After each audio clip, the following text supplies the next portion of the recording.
Mesdames et messieurs, bienvenue dans notre émission d'aujourd'hui. Planète Femmes, votre émission, l'émission qui fait la promotion de la femme, l'émission qui promouvoit toutes les activités de la femme pour dire qu'on est ensemble avec les femmes du Congo, les femmes de la RDC. Aujourd'hui, mesdames et messieurs, dans notre rubrique, comme vous le savez, nous parlons toujours avec l'histoire, mon parcours avec les femmes. Vous devez connaître les femmes du Congo parce que nous luttons, nous avons un grand défi à relever d'ici horizon 2030 où nous disons que le planète 30-30, 50-50. Et aujourd'hui, je ne suis pas seule, je suis avec une grande dame.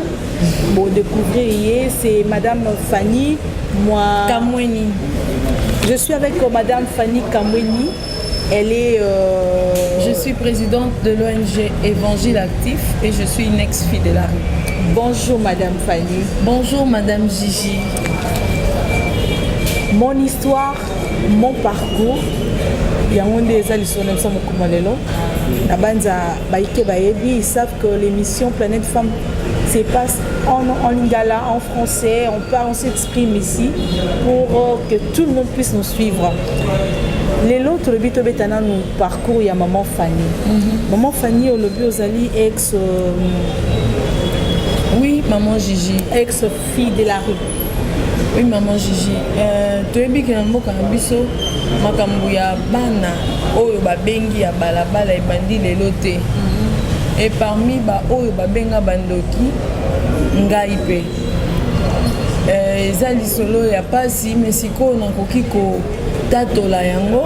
Je peux témoigner aujourd'hui pour donner encore la force na bandeko na ngai oyo bazana na balabala pe ba oyo bandimi kobima na balabala pour comprendre que vie est sous-quittée na accusation wana ba pesa biso ba étiquette ba latisa ba biso tokozonga pe vie normale. Actuellement tu es présidente de l'ONG Évangile Actif auprès de personnes vulnérables. Certainement vous allez me dire encore pourquoi Évangile Actif. C'est parce que c'est dans ce même évangile que babenga biso bandoki. Alors ngana tona ngana milobeli. Comme c'était juste l'étiquette, ce n'était pas ce que je vivais. Moi aussi, j'irai avec les mêmes évangiles. Cette fois-ci, non pas pour benga bana bandoki, mais pour aider bango ba comprendre que oh muto lobina oh nzamba bongisa et c'est leur mort. Mais to kena na mon et bandeli koyeba comment okoma kina balabala, c'était comment, ça s'est passé comment? Au fait, papa nanga na maman nanga bakabwanaka, ngana tikala kina papa nanga. Papa nanga kotika na tikala kine kolia ekomaki pasi ifale ngande na kende koluka nanga na zao ke na baba boza masanga osomba te na oke na banda ku boza basanya osokola te jusqu'à ce que je sois arrivée dans une famille au bandima ki ngana sala kuna a osa neti bonne neti moi musala ko service manyuka. Okay. Na komi kuna papa ndako ana beli pona bango mutu aye na ndako ndendoki. Au moment où on a évacué le côté, déjà évacué, déjà dans l'église et là. Au moment où on a évacué Nando, qui déjà Nando. C'est à quel âge là? 13 ans. 13 ans. Wow. Déjà au nom de Jésus, au monde au nom de Jésus, voilà. Et ça qui n'a pas si très passé parce que papa déjà na maman bakabona kinga na tikala kinga za mwasi mibale ene. Okay. Maman anga lobi na ngal ton bakabona papa moyena keno ezate yoza mwana sacrifier. So na keno baloba atiki bana mbanda akena ba oya. Donc yo tikala. Déjà wana ezaki chose difficile. Et puis ngana loba vraiment so ina zaki ndoka solo poni na ngena empêcher tende baloba baboka sort hein. Na okoko loba pe bon papa na ngana maman nga bakabona te. Mais comme ezaki destin nzambe faina le kaka wana ndena lekaki na nzela wana lesali soni wana na ekokima nanga na eko se retrouver kwenga ba et mais tomba ozoza service manuka kwa nyozonga kino na ndakute nanda kuna okelukani parce que so yo so na koma ko sa service manuka za ipona sunga batu bazai na ndako siko yo mutu babengi ndoki ozonga na quartier nini o barondima yo sous tant que mutu normal et puis so zongi na quartier wana oko vivre ndenge nini po yo nde mutu fo luka biloko olia. Donc ça qui fallait na mi débrouiller. Alors on a 25e commune. 25e commune wana balabala na balabala ne babinga 25e commune. Alors évolution ezalaki ndeni bayambaki yo baderangeaka yo bon balabala mpona mwasi eza pasi soki bayambi yo moto ayambi yo fo autilize yo lokola ketch na ye ozosalela mwa baversement aolie na début ayambaki yo mwasi to mobali na balabala vie chance eloko pamba oyo papa wemba yemba vie chance eloko pamba CRBBC na rond-point Ngaba donc vie chance azalaki lokola parapluie na nga era na kode ye na komoko défendre nga mpo baliaka nga ofele te mambo ebele mais baseur BBC ezalaki normal bango mpe bayebaki teke makambo baosala eza mabe koutilize bano baoya na balabala mpona kosalaki ndumba mais ndeka balobaka destin moto adesida yango ka nzambe nde bafrère catholique oyo baza kosala na nzela nayekutana na ndeko Arnold sikoyo azosala master na ye thèse na ye na campus na anthropologie ye nde moto asungai nga makasi asunga nde napesa place olala atindi nga na BBS centre d'encadrement bafille à partir ya BBS nde toyekoyekola koloba français toyekoyekola mwa baformation ebele wana siko olongwe na balabala mwana nake na centre okomi siko na baage nini baage wana ozongisanga na bacalcule ebele napusani vraiment parce que naye korépondre examen d'état na 2000 nazwi te 4 fois mais na continuer kaka mais c'est tout à fait normal parce que tu n'avais pas aussi étudié donc c'est-à-dire au loin na baba maman qui est 6e des humanités mais na suka quand même na deuxième quand même ils ont classe déjà au suka na deuxième CO le temps au longo que maman kona autodidacte après naye kozwa diplôme na nga na section commerciale nazalaki lauréate à promotion na nga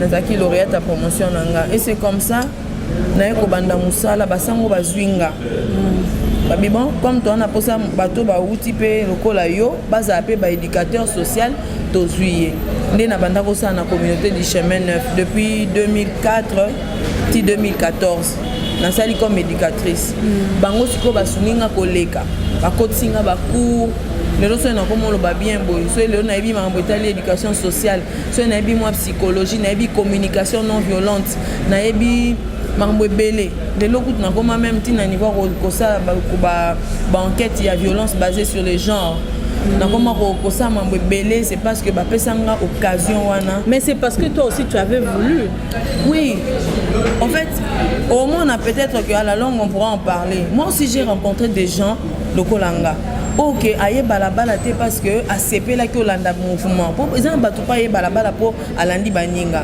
mais eza na motu mpe involontairement ka circonstance yango bakindoki ase retrouve na balabala mais agarde vision na ye parce que na motu nyonso kati na biso nzambe atya mission spéciale oyo yaki osala na mokili eza na bato mpe bagarda bavision na bango tokutani na partage ne témoignage ye mpe alakisi nga vision na ye lelo aza diplômé lelo sikoyo toloba na par exemple ntango okoma eketch wana ozosala mosala wana oechapa na kozwa zemi par exemple neti nga mpenza na regle na nga na retard nazali na nga figa donc ezali mpasi mpenza nzambe epargnaki nga na zemi asungaki nga ke nabimi na balabala na mwana te ti ntango nabimi nabandi mosala na nga éducatrice sociale na chemin neuf na 2004 na 2007 naye mobali na nga aza nabalaki frère mais lelo akoma pasteur bon mobali wana ntango mobali ayobala o ayebaki parcours na yo nabetela belle famille na kati église te bon yaza oyane qui cherche ya bachéri anatanda nga na église nazalaki koencadre bana ekodimi asepeli na nga comme nayebi ke bato ebele oyo basepela na nga ntango bayokaki babenganga ndoki etu baparcours yango bakenda na bango nde naye kodeside ke te nga moko mobali aturo ntango oya na ndobetele lisolo nanga mokolo yango oseka nayebi ayo otalanga mpa biso nayebisi bon vanda nano awa nangi na biso likambo moko ayebisinga ongo betelanga lisolo ayetalo mpa na bino ozongaki mpa papa na bino apa nazongaki mpa na biso nazongaki mpa papa parce que mama azalaki ne déjà akendaki depuis nazalaka soki na 13 ans sikoyo osala ke ayo olukanga mpa biso na bavandisi na bite avant nanu obandolobanga mambo ya bolingo etu nabetelo lisolo nanga apres abisinga bamakambo wana eleka ya kindoki okenda soki wapi mwa mibali kaka oloba te alobi kaka okenda soki wapi ozongi soki ndeni nga mpe na oyeba kindoki yango kaka tobalana nde bongo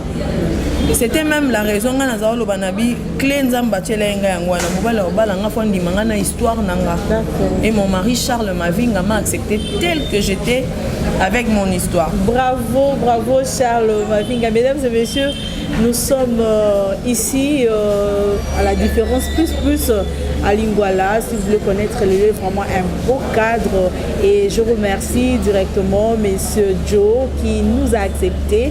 Et je n'ai pas oublié le juridique Hercule. Vous savez, vous suivez Planète Femme sur Africa TV comme vous aimez.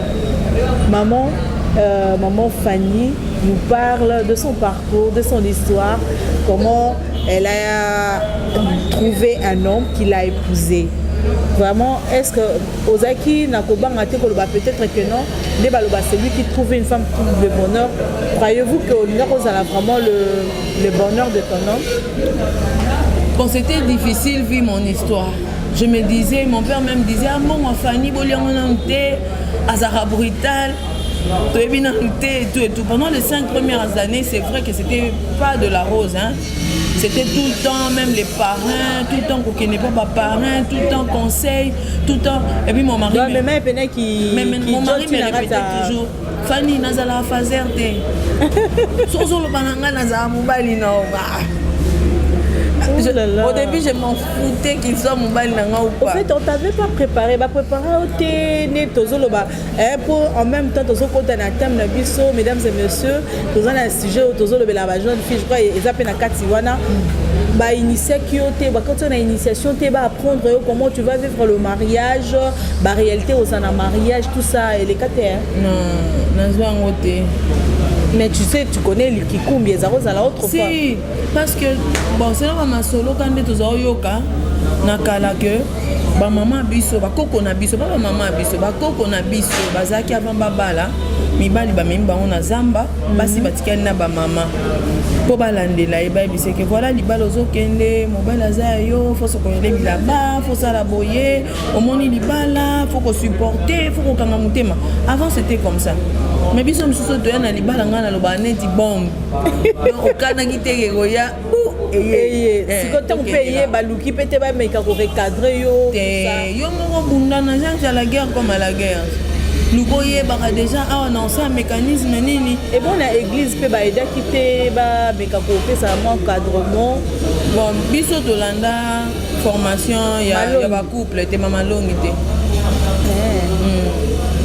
biso tolanda ngote ça te que l'église na biso za quitter ezalaki mais nga nazako banga ke so tolandisi tozeli tana mobali nanga ko loba ye lisusu te dikuna papa pasteur nanga Willy Bola azako loba nanga zela kaka omoni photo landela frère et tout mais moi je disais que ceux qui te oumeli p3 wa et comme asuso na lotaki na monaki na salaki on se sentir en danger l'habité to bana na ka pasteur bo bali sa biso wa we so ba bala ki na dot nini ba tia yo facture munene non nga na zingolu a Gigi le longa na hôtel ba jeune fille 30 ans 35 ans mais ça na mobali na nga bali na 26 ans na 26 ans tu étais encore un bébé vraiment beau tami bébé venant na kati ya marché bon siko yebisanga facture ezalaki na moins cher bébé pété ponga na uti kotakoli ah oui uti kotakoli mais village aussi oui mais nazaki na objectif tant na bali nazako milomela soki mama na nga boyaki papa na biso yango ezalaki cause na ngai na komati na niveau na komaki c'est que nga soki na bali on a droit à erreur qu'il pleuve qu'il neige naza obligé à revendre na lobata nti bakoko na biso na vandi pour na bana. C'est vrai que le lobata be ba ko contredire ah zo loba bongo et tout oui nazo loba ngo na obandela. Parce que nos cocos quand ils disaient na vandi pour na bana, ils savaient de quoi ils parlaient. Sinon nos parents ne seraient pas ce qu'ils sont aujourd'hui. Parce que le loba la maltraitance conjugale, violence conjugale, oui. Il faut dénoncer. Il faut dénoncer, oui. On dénonce. Mais il y a toujours des conseils avant de ça des sanctions. À moins qu'il ne change pas ses maris brigands, ses maris violents envers sa femme. Mais si c'est quelqu'un qui entend et qui aime sa femme, il va changer. Moi, j'ai connu un mari. Au début de notre mariage, mon mari, c'était difficile qu'il passe du temps en prélude. Il y a ça l'amour, quoi. Mais, non, mon boudin, on ne connaît pas. Balabala qui soda. Ah, Sunanda, qui soda. Tendresse et athées. Donc, on réclamait Tandoula. Na boyango, boyango, mais après. On a trouvé intérêt d'attendre. Papa, c'est pas comme ça. Ils sont de mon art. Total rabafi. Novelas. Novelas, écoutez, ils sont n'importe quoi. Novelas à Zalara. Oh, t'as dit. Tout ça, biga basé des bon. Bah, chrétien, ming balo par exemple, ma belle. Biso et da biso ndam. Parce que au fur et à mesure, on se dit quand même, ça ira moins bien, ça ira moins bien. Ça ira bien. Donc même si nos parents nous ont pas dit ça. Mais nous aujourd'hui, il faut que la génération bateau va préparer ma balle à bana. Mais nous on vivait qui vie sexuelle dans le bande il y a le mariage. Tu as vécu ça un peu précoce et brutal. Vous avez un problème psychologique le premier jour. Au côté de mobile na osko. Ezara tu t'es marié. D'abord on dit mais tu la alliance. On a dit ngana bina mkwaliba na ngondi na etika mutu. On a bina Gigi na longo la c'est à voile dans la bina puis na mariage nanga bana ndako bazaki ba fazer pe bazala. Ah obenga bango. Na benga bango tenleni. C'est mutu abosa na sika wuti atanzamba wangane. Donc c'est-à-dire prends ton lit et marche. Donc mbeto tikate. Ata na tamboli mbeto ezala kaka. Ezala kaka babosa na sika wuti ta.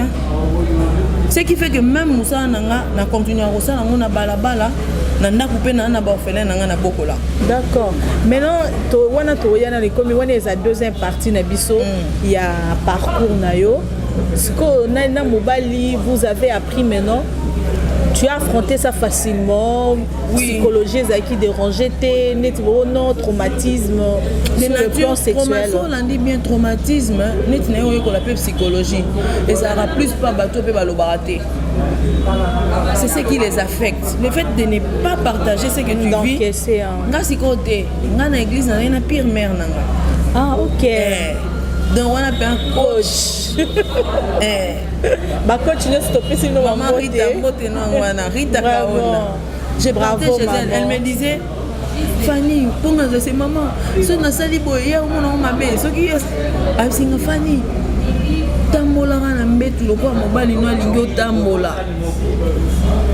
Donc pour me dire simplement que oyo yebi bossa nango. Siko ye kola oyo ye alingi yo sal. Donc tout dépend. Si tu trouves que ton mari ne sait pas parler, toi parle. Parce qu'il y a au coup, il faut aller là victime. Et là, simbi au lobby. Simbi pété lobby. Bozo bongisa mouké bozo aménagé. Il y a des gens jusqu'aujourd'hui qui ont 13 ans à descendre. Au banga quitté que bana borobo tabayo kalisolo que maman la bango azalaka femme de la rue. Et banque sortait quelque part raisonnable pété. Sauf que tu pas tu as des enfants? Oui, j'ai 4 enfants. Ok, combien de filles? 2 garçons, 2 filles. Nabeta pena Salomon. Bravo. 50-50. D'accord. Donc, banananga soko ke psycho nanda kunanga. Au moins on a plus d'éducateurs sociaux qu'enga. Ok. Ils savent ce que c'est la rue. Ils savent ce que... Et puis chez moi, tu vas trouver des enfants de la rue. Donc, et puis ils dorment dans le même lit, ils partagent la même assiette, ils partagent les mêmes gobelets que mes enfants. Au parce qu'il faut qu'on se le dise quelque part, si taxa bango, tout ça.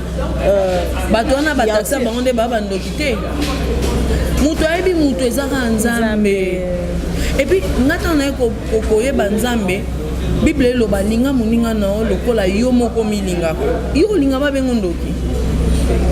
Mais pourquoi tu dois croire à la sorcellerie de l'autre? Si on dit mais Yesu, mais Yesu a la Bible que tout pouvoir lui a été donné. Donc ce que vous avez Yesu, c'est que tu as tout le pouvoir. Aime-le.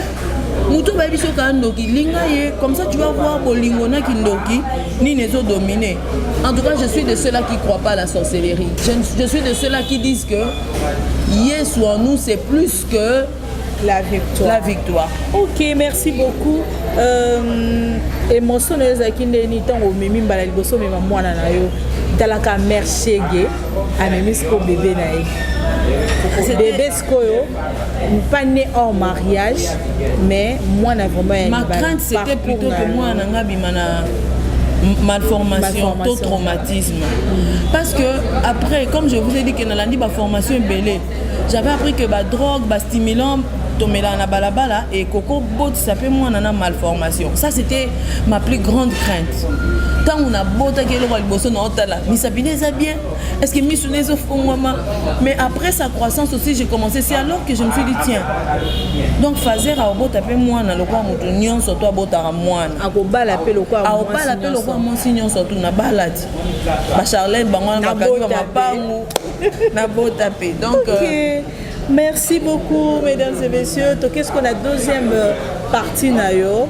Parce que tu es présidente, il y a Eve Pev. Hein, Eve Pev, déjà, après cette certification, Eva Pev veut dire évangile actif auprès de personnes. Évangile actif auprès de personnes vulnérables. Bon, et niveau ONG. Trop de maltraitance dans la structure ici qui d'abord. Injustice. Tu vois, tu as l'occasion que nous défendre cause à balabala. Kolo structure, préféré neveu na bango, cousin na bango, qui défendre loko ba yebité. À 18 ans, au Longwe centre, aux amukolo, aux amours, à dehors. De 18 ans déjà aux amukolo. Aux amukolo. Bon, il y en a aussi aux amukolo, mais tu gardes encore le bon sens.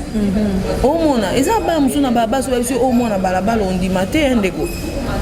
On dit maté, j'en connais, naebi ba américain, alors ba no français organisa mutagena France lobby azongi lelo. Et ça bateau ba garda humanisme na bango malgré balabala parce que c'est involontairement qu'il s'est retrouvé là. Dans la rue. Aya qui peut être côté kabilo au moko croyant que sera tekango a repota classe a coûté un peu na famille ngo ba liena biloko ya côté ka le sili outside. Donc et révolta kinga même si quand je travaillais dans l'organisme on vous exploite bon ça là tout ça la recensement en 2005 na UNICEF tout ça li ba biloko ebele même mboka na biso ebiangote na pesio merci le lot invité nga je peux m'exprimer nga ça documentaire à travail social il y a UNICEF na 2008 mais ba lakisa ngota na chaîne moko ya biso te mais na ba chaînes étrangères et les cas tu vois.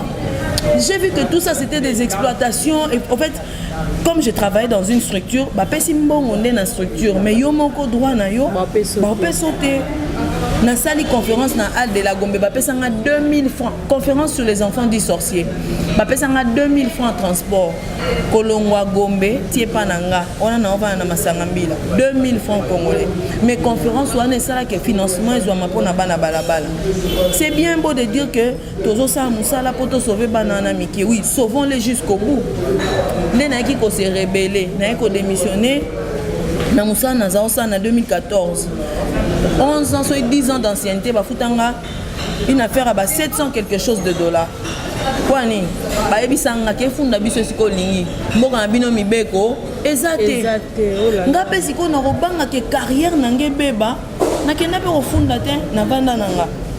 Muninga nanga moko benginga ote postuler aux aramaye les postuler na Save the Children na ko travailler na alphabétisation des rues na travailler na Wenzea liberté na tant ça ba fazer na tongo na Wenzea liberté na travailler na Selembao na travailler na Ngaba na travailler na Gambela mais mutoye bien monter na mboko ba bika ke bana balabala bazoba ezana ozamba image ezali naza ba image na nga ya alphabétisation balabala naza ba image na nga tozotolanda ngo ba image yango abanza Mehdi ah mtasindi bilili merci à toi Mehdi qui est à la caméra, en même temps montage. Na kati ya bilili wana nde tomona ndenge ozosala bango mais sikoyo ozwi mpe gain de cause ya makambo wana ozali na facilité ya kozwa badocument mpona ONG na si sikoyo ntango na koti na quartier ya sika parce que maintenant naovanda na kimwenza rural nayemona qu'il y avait trop de petites filles avec des bébés 12 ans 13 ans aboti déjà baorphelin ebele na baeglise oyo baolongola bango kindoki ntina niveau ke mwana lisu batoboli batie zelo na lisu nzoka zelo soko frotango na noir oyo ekorobe biso misu pe libela mwana pu ezobima na misu nayo mona que c'était de trop. Moi-même j'ai pris cet enfant na bando landela et toke pas docteur ngala sa soigner mwana a prescrire biso bakisi to sombi to bando changer mais consultation na biso tozala na médecin na biso soigner biso gratuitement. OK. Bonjour papa Mobika, ici vous allez avoir l'occasion de nous suivre. Ah ouais. En tout cas, même quand il nous fait accoucher les filles mineures, il demande toujours, en tout cas, rien. Presque juste un petit acte pour un bablo mais qui vous demande la facture, il ne demande pas. Des attestations d'aptitude physique, il me fait ça gratuit. Merci beaucoup parce que Dieu met toujours des gens à côté des gens. Ok, tu es toujours là pour assister. C'est quand on sali des documents facilement pour la ONG nayo. En fait, na sala ba documenté, ba sala langa ba document. J'ai rencontré une grande sœur, Yamedi, elle est en Belgique. Atindi Mbongo, aïsi maître Karine Mujinga, asa elanga ba document. Nda sala langa. Siko mikanda nanga peke na affaires sociales. Monsieur Guilain Leta, démarche. Combien ils ont payé, ça je ne connais pas. Okay. Mais tout ce que je sais, j'ai déjà mon F92, j'ai déjà mon accusé de réception des affaires sociales et je suis déjà sur terre. Cette année, j'ai fait beaucoup de choses déjà. Je travaille avec la PNUD dans leur projet JAD, où on sensibilise les jeunes de la rue, mais aussi pour la prévention, je sensibilise dans les écoles pour prévenir les jeunes filles de violences, qui sachent dénoncer parce que les filles de la maison sont réticentes. Tandis que dans la rue, on ne peut pas accuser. Dans la rue, c'est interdit, c'est un principe. On ne peut pas dénoncer quelqu'un qui te viole. Parce qu'on a pitié entre nous de se sentir qu'il est déjà dans la rue, moi je suis dans la rue. Si je les dénonce, on en finira où? Merci beaucoup. Alors, tant que nous sommes bongo, na tozo qui vraiment te chuter. Déjà tu as de bana oyo que no ba cause à reconnaissance na yo, bando bani activité na yo na bana. J'ai fait déjà combien d'années? J'aime bien, ça fait 3 ans que je suis maintenant promotrice de mon propre ONG. J'aime bien, je dis toujours le Seigneur met des gens des nabis à côté des gens. Yo bo me la badoute. J'ai un de mes enfants qui est dans le conseil consultatif de jeunes de Pathfinder, Chadra Kingilima. J'ai un de mes enfants qui est prophète aujourd'hui à l'église branhamiste. Coucou à toi, américain, il n'aime plus qu'on l'appelle américain, prophète Branham. Okay. J'ai ma fille que je me promène toujours avec elle. Je l'appelle même mon assistante Charlène Kiangana. Elle a eu son diplôme l'année passée. Aujourd'hui, elle va faire le Centre africain de formation des éducateurs sociaux. Non seulement que je suis sortie de la rue, mais j'aide ceux qui sortent aussi de la rue à se sentir capables, à se dire, surtout les femmes, à se dire autonome. Voilà, vous aurez peut-être l'occasion de voir Charlène. Elle donnera son témoignage. Donc, je la salue. J'aime bien son initiative. Unité de jeunes de la rue pour la réussite. Mehdi, on laisse la place à Charlène. Elle va un peu, c'est Charlène Kiangana. Charnel Kiangana, elle va témoigner. Elle va témoigner, elle va dire quelque chose par rapport à sa vie et comment elle a été accueillie chez maman Fanny. Nous allons suivre, après nous allons revenir pour chuter dans notre émission.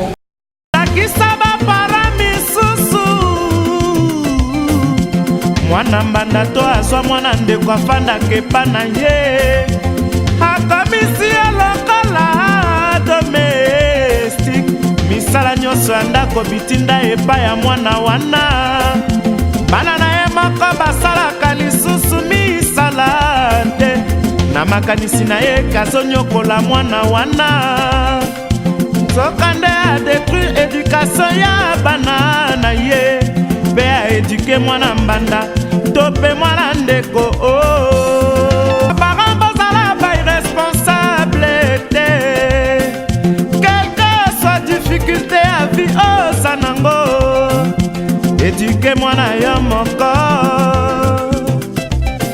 la plupart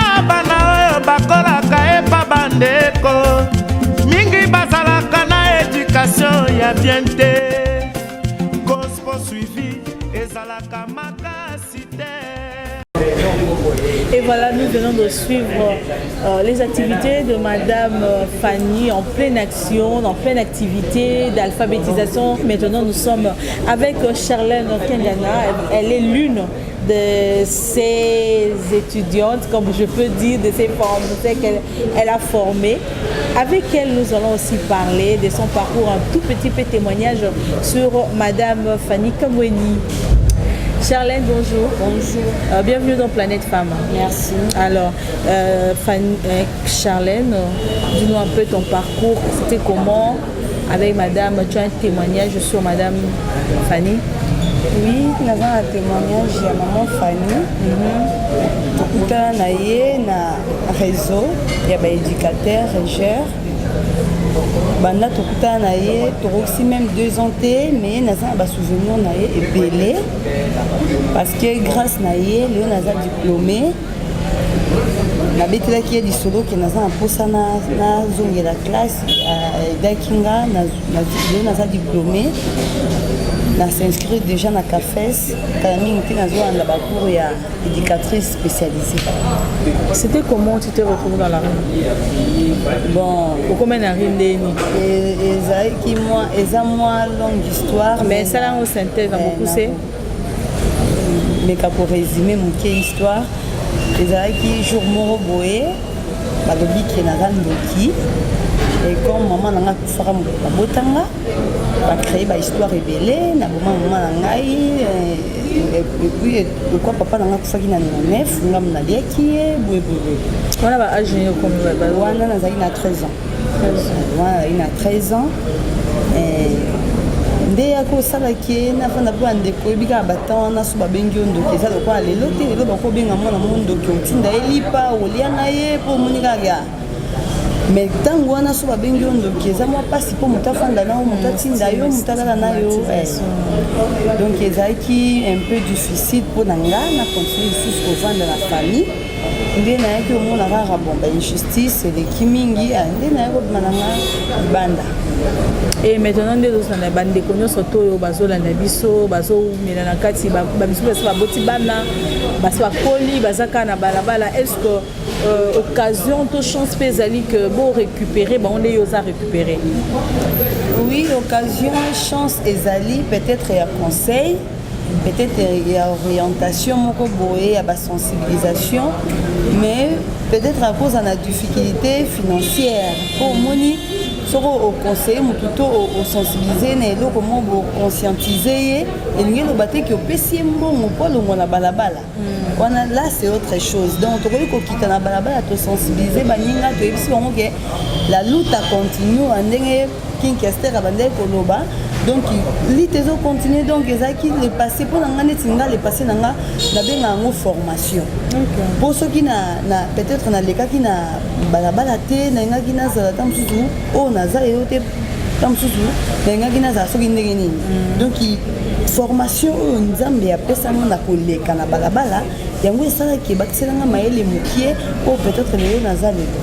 Donc ezalaka oyebisa bango ke vie ezo continuer par rapport ya bainjustice mosusu okoki komona me ntango oza kaka envie nzambe abateli yo na makambo nyonso tomona na balabala bainjustice nyonso bakata nyonso me nzambe abateli yo donc okoki mpe kocontinue vie na yo. Ok, merci beaucoup Charlène. Merci. Il est temps pour nous d'attendre encore Madame Fanny qui va revenir encore sur ce plateau et avec elle on va continuer pour clôturer notre mission d'aujourd'hui.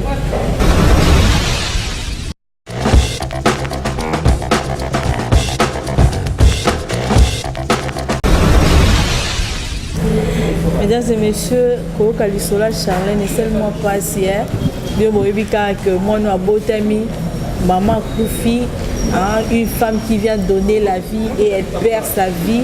Et enfin, Bobandis ou incriminé dans moi, sans affection maternelle, à l'allaitement, à l'autre côté. Moi, je crois que les familles sont très très méchantes, très méchantes pour se comporter de la sorte.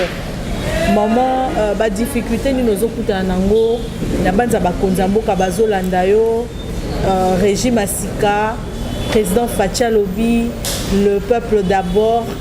On va accompagner le peuple partout. Tolanda peuple, on a Tolanda partout pour l'essentiel cas président Yokabiso, les cris de nos cœurs, les cris de son voix. La difficulté aux okutanango parce que c'est pas facile d'abord pour banana bandima. Na mon année tu vas comme année na moi agressivité moko boye. Mais Gigi, eloko bobo sana keza totangi mingi te mais na muki o tozotanga tanga. Rosenberg, Aza écrivain moko, il y a communication non violente. Alobi boy. Derrière le plus violent se cachent les plus souffrants. So moni mubana na ba osasa ba mobulu wana. So landi na sima mobulu na banza ka bocha bisoka. Tozawa, bomo na bisote. Ozo imaginer muto wa préféra que vanda na makala kaza na balabala. Kwa bige na makala ba olamba vungule aolia na e. Donc la plus grande des difficultés pour l'instant, c'était quand on était encore sous traitance. Parce que c'est ce qu'on faisait, on nous sous-traitait.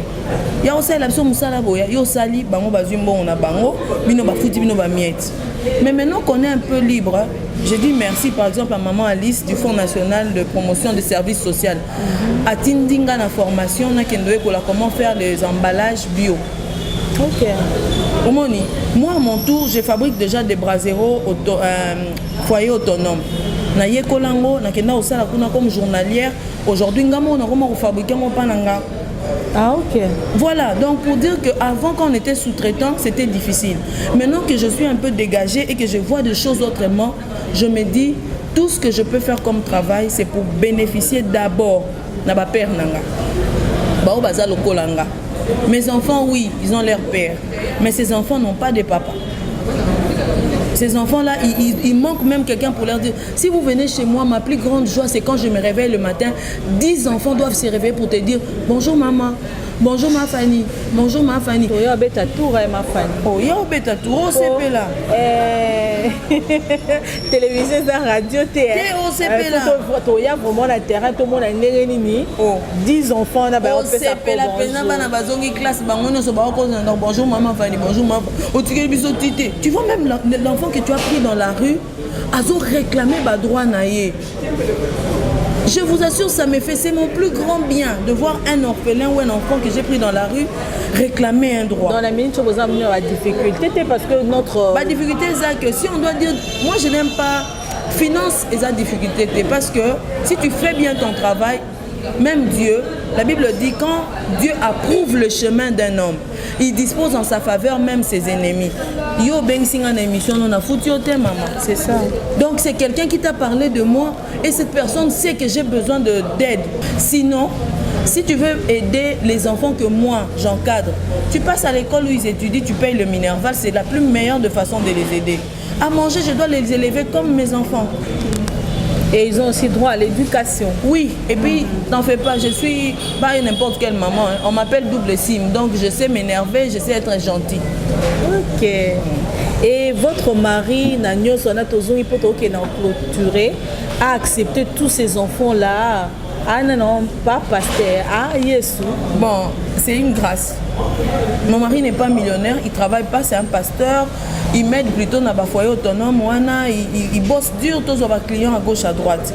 Mais c'est un homme, quand les enfants viennent, tu vois 10 cahiers devant toi, sans compter nos 4 enfants. Hein? Donc 14 cahiers. Ils sont 19. Ça, je parle des avant-midi où ils sont 14. Les après-midi, il y en a 6 qui viennent des après-midi, ils sont de l'école secondaire. J'ai des photos de tous ces enfants. Vous allez avoir, même en uniforme, même à la maison, même quand ils font leurs devoirs, j'ai des photos. Alors, ces enfants-là, ils amènent leurs cahiers en tour de rôle. Ils savent que maman Fanny n'aime pas qu'on fasse les devoirs directement dans les cahiers. Ils amènent les brouillons. Papa Charles les vérifie dans les brouillons. Est-ce que les calculs ont été bons? Quand il est là, c'est lui qui coche. Quand il n'est pas là, c'est moi qui fais ça. Je n'aime pas aussi trop les charger parce qu'il a aussi les ministères à suivre et tout. Mais je bénis Dieu d'avoir ses maris pour mari. Ok. Votre dernier mot pour mon dernier mot d'aujourd'hui? Oui, j'aimerais dire aux filles, particulièrement aux femmes, que je sais que toutes les femmes ne sont pas épouses. Ça, c'est de 1. Et j'aimerais dire aux filles, on ne se marie pas parce qu'on fait un mariage des rêves, mais on se marie parce qu'on a des projets qu'on veut faire à 2. Et les plus grands projets qu'on peut faire à deux, c'est avoir un projet éducatif pour les enfants qu'on élève, pour les enfants, que ce soit tes enfants que tu as eus, que ce soit des enfants que tu as adoptés. Parce que les mariages, c'est pas aussi faire des enfants. Vous pouvez ou ne pas avoir des enfants, vous pouvez adopter des enfants, vous pouvez accueillir des enfants. Prenez-en soin comme si c'était vous-même. Merci beaucoup, Madame Fanny Kamweni. Merci, mesdames et messieurs. Merci à toi, Mehdi Binda. Si les gens veulent aussi nous voir sur... Ok, voilà. votre contact. Voilà. On peut vous contacter. Sur Facebook, c'est écrit Fanny Kamweni. Entre parenthèses, Sœur Fanny. Ok. Sur Gmail, c'est fannykamweni@gmail.com en un mot. Et puis on a une page Facebook, Évangile actif auprès des personnes vulnérables. Et votre numéro? Plus 243 Voilà. 9 98 98 22 11. C'est mon numéro WhatsApp. Voilà, mesdames et messieurs, comme je disais tantôt, merci à toi Mehdi Binda, merci à toi le réalisateur Marla célèbre Dadi Marla, merci beaucoup à toi Thierry Bongo, j'ai pas oublié Monsieur Armand, j'ai pas oublié aussi Patrick Ouadio. Mesdames et messieurs, Totu Kolanda, émission la maman Fanny Kamweni, c'était pas facile d'écouter ce que nous venons d'attendre maintenant. Mais vu que l'émission a biso, bozo la nango de partout par ailleurs, bino boana Poto, bozo à Londres, bino biso na France, na Belgique, biskano so bozo ami, c'est vrai, ils ont bilamba bozo boaka, ba boaka ba chaussures, boaka ba cartable.